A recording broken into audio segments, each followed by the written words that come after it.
ఫిబ్రవరి 7వ తేదీన లక్షల డప్పుల 1000 గొంతుకలతో ప్రపంచ చరిత్రను సృష్టించబోతున్నామని ప్రతి ఒక్కరూ ప్రతి మాదిగ బిడ్డ డప్పు చప్పులతో డప్పు సంకన వేసుకొని చెలో హైదరాబాద్ కార్యక్రమాన్ని విజయాలని మందకృష్ణ మాదిగ పిలుపునిచ్చారు. గురువారం నార్కల్ జిల్లాలో నిర్వహించిన లక్షల డప్పుల 1000 గొంతుకల సన్నాహక సమావేశానికి ముఖ్య అతిథిగా ఆయన పాల్గొన్నారు. సందర్భంగా ఆయన మాట్లాడుతూ ఈ దేశంలో ఎన్నో ఉద్యమాలు జరిగాయి, కానీ ఏ ఒక్కటి కూడా ఎక్కువ రోజులు నిలవలేదని, కేవలం ఎంఆర్పిఎస్ ఒకటి మాత్రమే 30 సంవత్సరాలుగా విజయవంతంగా అన్ని రాజకీయ కులాలు మద్దతు కొనసాగుతూ ఉంటే ఈ ఉద్యమం న్యాయమైనది, ధర్మమైనది అర్థమవుతుందని ఆయన అన్నారు. కొందరు మాల సమాజ వర్గానికి సంబంధించిన వారు మాత్రమే అడ్డుకోవడమే కాకుండా కొంతమంది నాయకులు తొక్కిస్తాం, పొడి చేస్తాం, చంపేస్తామని బెదిరిస్తున్నారని, ఈ బెదిరింపులకు కూడా భయపడే ఉద్యమం మాది కాదని అన్నారు. మాది ధర్మమైన భారత రాజ్యాంగాన్ని అనుసరించే అంబేద్కర్ భావాజాలంతో ముందుకు సాగుతున్న ఏకైక ధర్మ యుద్ధం ఎస్సీ వర్గీకరణ ఉద్యమం అని ఆయన అన్నారు. ఫిబ్రవరి 7న జరగబోయే లక్ష డప్పుల 1000 గొంతుకల మహాసంగ్రామానికి ప్రతి గ్రామంలోని ప్రతి మాదిగ బిడ్డ డప్పు సంకన వేసి బయలుదేరి వచ్చి ప్రపంచానికి మన డప్పు దరువు వినిపించే విధంగా విజయవంతం చేయాలని పిలుపునిచ్చారు.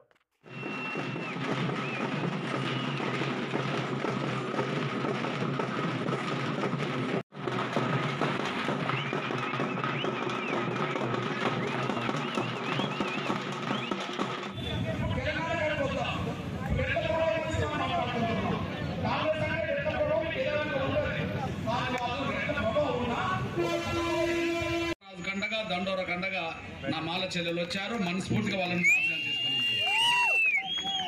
నేను చెప్తున్నా, 30 ఏళ్ల నుంచి ఇప్పటి వరకు ఎవరు అడ్డం పడుతున్నారో, ఇప్పటికి కూడా వర్గీకరణను అడ్డుకుంటామని ఎవరు చెప్తున్నారో, సుప్రీంకోర్టు తీర్పును అంగీకరించమని ఎవరు గట్టిగా మాట్లాడుతున్నారో, వర్గీకరణ జరగనీయమని చెప్పి ఎవరు మీసాలు తిప్పిండ్రో, వర్గీకరణ జరగనీయమని చెప్పి ఎవరు తొడలు కొట్టిండ్రో, వర్గీకరణ జరగనీయమని చెప్పి ఎవరు తొక్కుకుంటా పోతాను ప్రకటన చేసిండ్రో, వాళ్ళని మనసులో పెట్టుకుంటాం, వాళ్ళ రాజకీయ భవిష్యత్తు తేల్చేస్తాం. కానీ ధర్మరాజు లాంటి నా తమ్ముల్ని, ఈ చెల్లెల్ని మాత్రం గుండెలో పెట్టుకుంటాం, వాళ్ళని కాపాడుకుంటాం. వాళ్ళని మనసులను పెట్టుకోవడం ఖాయం. వర్గీకరణకు అడ్డు తగులుతామని ఇప్పటికీ మాట్లాడుతున్న వాళ్ళని మనసులో పెట్టుకోవడం ఖాయము.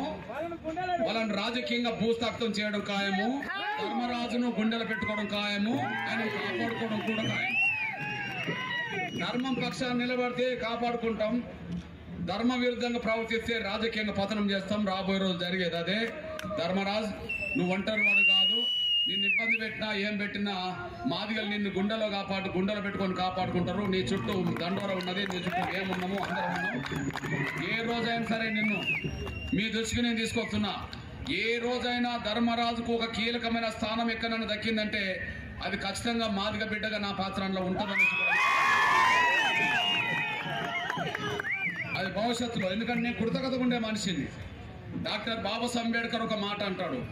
ఆయన, నీ జీవితంలో ఎవరంటే ఇష్టపడతావు, ఎవరంటే ఇష్టపడవు అంటే ఎవరి దారినన్నా కొంత సహాయం పొంది, ఆ సాయం పొందిన వాళ్ళ పట్ల మళ్ళీ కృతజ్ఞత ఉండకపోతే ఆ కృతజ్ఞత లేని మనుషులంటే నాకు ఇష్టం ఉండదు అని చెప్పడం జరుగుతుంది. కాబట్టి నేను ఎక్కువ ఇష్టపడేది ఆ మాటను. ఎవరన్నా ఉద్యమానికి వీసమెత్తి సాయం చేసినా జీవితాంతం వాళ్ళకు రుణపడి ఉండే విధంగా నేను ప్రయత్నం చేస్తున్నాను. అందులో ధర్మరాజు, నీ సహకారం ఎంత కీలకమో నాకు తెలుసు.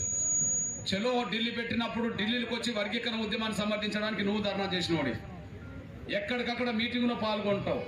మొన్న నేను హైదరాబాద్ ఢిల్లీ నుంచి వచ్చినప్పుడు కూడా నువ్వే వచ్చే కీలకంగా మద్దతు ప్రకటించావు. ఈ రోజు ఇక్కడనే కొంతమంది స్వార్థపరులు జిల్లా మొత్తం మాలల్ని పక్కదారి పట్టి ఇక్కడ తీసుకొచ్చి నిన్ను కూడా కొంతమంది అనరాని మాటలు అన్న విషయం నాకు తెలుసు. వాళ్ళు స్వార్థపరులు, వాళ్ళు ఏం చేయలేరు. ధర్మం నీ పక్షాన ఉన్నది, ఎంఆర్పిఎస్ పక్షాన ఉన్నది, ధర్మం పక్షాన ధర్మరాజు ఉన్నాడు. నేను కాపాడుకునే బాధ్యత మాది, నేను గౌరవం చేసుకునే బాధ్యత మాది. ఇందులో ఏ మాత్రం నేను వెనుకకు దగ్గరనేసి కూడా మీరు మర్చిపోదని సహాయాన్ని కోరుతున్నాను నేను.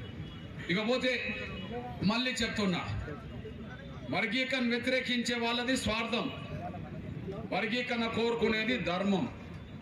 దానికి ఒక 5-6 అంశాలు చెప్పి మాత్రమే నేను ఇప్పుడు వచ్చిన సందర్భం, కొన్ని నిమిషాలు చెప్పి కొంచెం వెళ్ళిపోతా. ఓకే, షెడ్యూల్ కులాల వర్గీకరణ జరిగితే అందరం బాగుపడతామని దళితుల్లో ఎన్ని కులాలు అంటున్నాయి.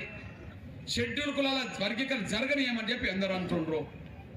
ఈ రాష్ట్రంలో 59 కులాలు ఉన్నాయి దళితులు.